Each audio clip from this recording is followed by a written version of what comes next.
Coming up on this episode of the Upper One podcast, the results are in. Find out what happened in Germany, as well as a big celebration for Alaska. Stay tuned.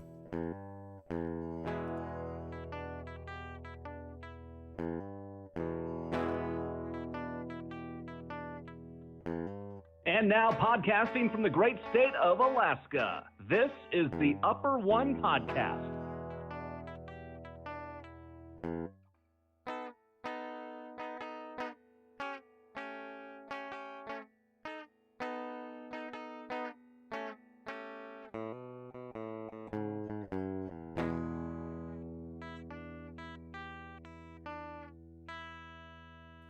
All right, thanks for joining me. This is episode 38 of the Upper One podcast. I've just got some house cleaning to do. I misspoke the last time. I said our Palmer Olympian for the Special Olympics, I said her name was Gretchen Wilson, and I kind of giggled about it, and I was not laughing because of her name. I was laughing because she had the same name as country music singer Gretchen Wilson, and I was wrong. Our Olympian's actual name is Gretchen Winter. Speaking of her, from what I saw, she competed in 2 sprints, and she had to back out of her 800 because she had a foot injury, and I believe it was a couple days after that, so she might have had a little bit of time to recover, but still had the injury. She ran the 1500, where she finished 4th, so she did not get a medal. She finished 4th place. As you can see from the picture attached to this episode, you can see me holding a gold medal, and that's right. Bobby Hill brought home a gold medal from the bench press. He brought home a silver from the deadlift, a silver for squats, and a combined silver medal for all of his competitions. And what's cool about that is he had so much fun. If you see any of his videos from the ESPN, he was just so excited. They interviewed him. He did a great interview. What's bad is the guy that beat Bobby out for the gold in one of those competitions, as well as the combined. So they have 3 chances to do their lifts, and doesn't matter if they lift them all. They only have to lift one time, and they just have to lift more than the next guy, to get their spot. And the one guy missed 2 of his lifts, and he made it on the 3rd and final lift, which put him above Bobby. And had that not happened, Bobby would have came home with 3 golds and 1 silver instead. But either way, I'm still proud of him. I had a lot of fun hanging out with him the other day and getting those pictures and getting to hang out with Bobby after he finally came home. And I told him, I said, I wish I would have been at the airport because I had to work that day, so I couldn't. But he understood. He was there. He had his stack of papers, the pictures of him for his Special Olympics bio, and he was signing them for everybody. He'd walk around. He didn't even know him. He would sign a picture and leave it with him. So I'm very proud of Bobby. I had a lot of fun. For the record, Bobby made all 3 of his lifts in all 3 categories. So there's been talk that, if you don't make a lift on an attempt, you should be losing points. And, there's a governing body, and I don't know what they deemed fair or what's not, but there was a lot of discussions about that. Bobby, 3 bench press, he did all 3 lifts. 3 squats, he did all 3 lifts. 3 deadlifts, he did all 3 lifts. And the one guy that beat him only did 1. He failed on 2, and he only did 1. So I think maybe there might be a little bit more looking into on taking points away if you don't complete a lift. So just wanted that for the record. With that being said, this weekend, I believe, started the Golden Knights. Individual players getting to take the cup to their hometown. And I haven't read it yet, but I kind of assuming what's happening. I see a thing that says that they started a tradition with the Knights, and I'm not sure, so I may have to correct myself the next episode, but I think teams would win the cup, and they would take them, and then when they would come back, then they would get the names engraved on that cup. But I think this year they started it different. They've engraved it already, and they're getting to take it home with their names on it. So I did see a couple of posts that these guys are taking it home individually and doing whatever they can, getting people having their parties and drinking out of the cup and doing whatever. Like when Gomez brought it home the second time, they had a big party downtown on the park strip, and I got a picture of it. I'm actually looking at it right now. I'm standing there holding my nephew James when he was probably let's see, James was born in '02, so he was probably barely a year old. He wasn't, I don't even think he was a year old, because that was the next summer of '03, I believe. Anyways, I'm sure he had a dirty diaper, and I would set him in the cup, so hopefully they cleaned it out after it left the park strip that day. But yes, that's what the guys are doing now for Vegas, and go Knights, go. All right, I am going to take a break, and I'll be right back and tell you what's happening with the Alaska Railroad.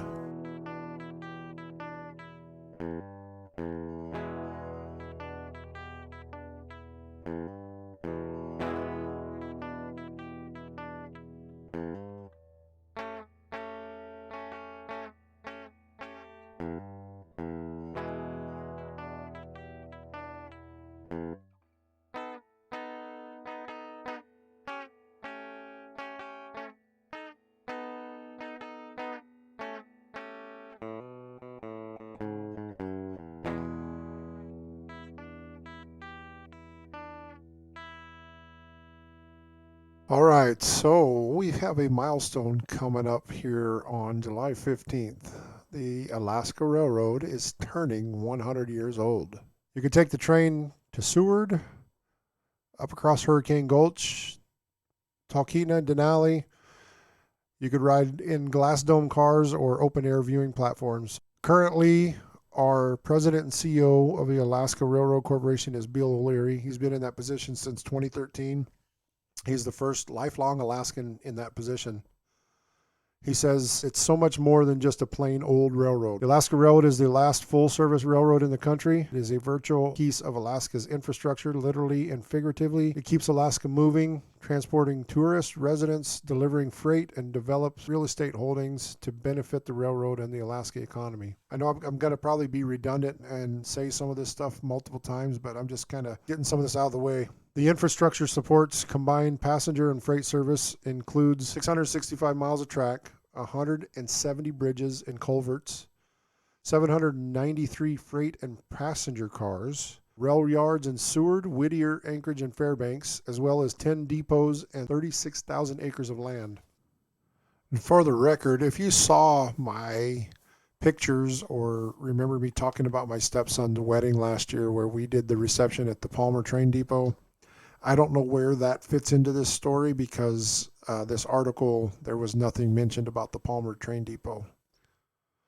Officially born July 15th, 1923, President Warren G. Harding drove the Golden Spike in Nenana, signifying the end of construction. History dates back to 1903 when the Alaska Central Railway built the first railway in South Central. The railway headquarters was in Seward. It ran 50 miles north. It was renamed 7 years later to the Northern Railway Company and extended another 21 miles to Kern Creek near Girdwood. In 1914, the federal government looked to access interior mineral deposits. They authorized $35 million to construct and operate the Alaska Railroad. That project extended the tracks from Seward to the Tanana Valley Railroad Yard in Fairbanks and relocated headquarters to Ship Creek, which eventually became the town of Anchorage. The first profitable year was in 1938.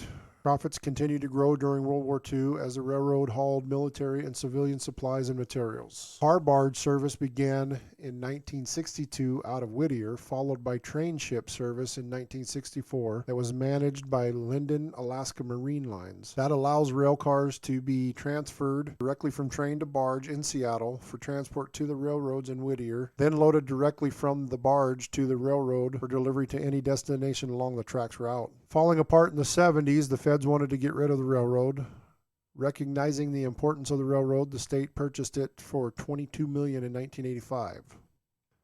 The quasi-public Alaska Railroad Corporation oversees operations and management. They are made up of 7-member board of directors who are appointed by the governor. State law mandates that the Alaska Railroad Corporation operates as a self-sustaining entity, which means it is solely responsible for legal and financial obligations. Revenue is earned by a mix of freight and passenger services, real estate holdings, and federal grants. All right, I'm going to take another break and finish up this story when I come back.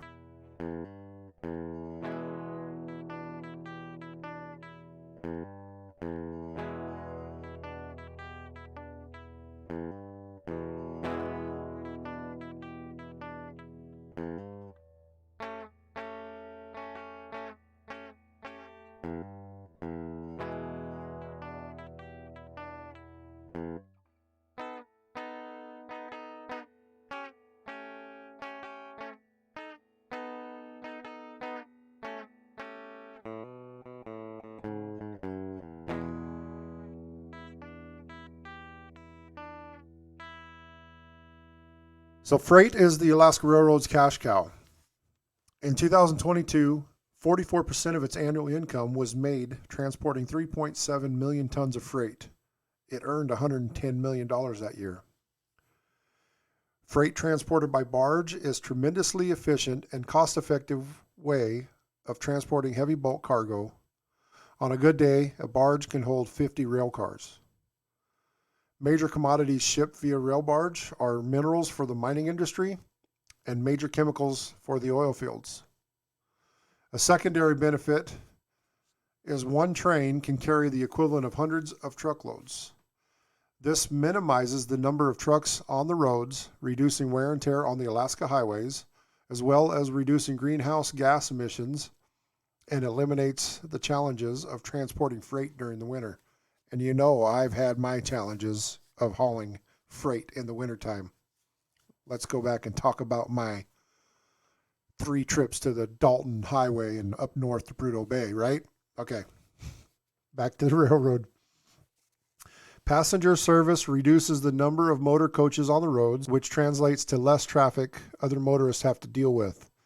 So there's a law down on the Seward Highway. If you've got 5 cars behind you, no matter how fast you're going, I mean, the speed limit's one thing, but if you got 5 cars behind you, like let's say a motorhome doing 45 in a 55, they want you to pull over and let all them vehicles by. So this reduces that.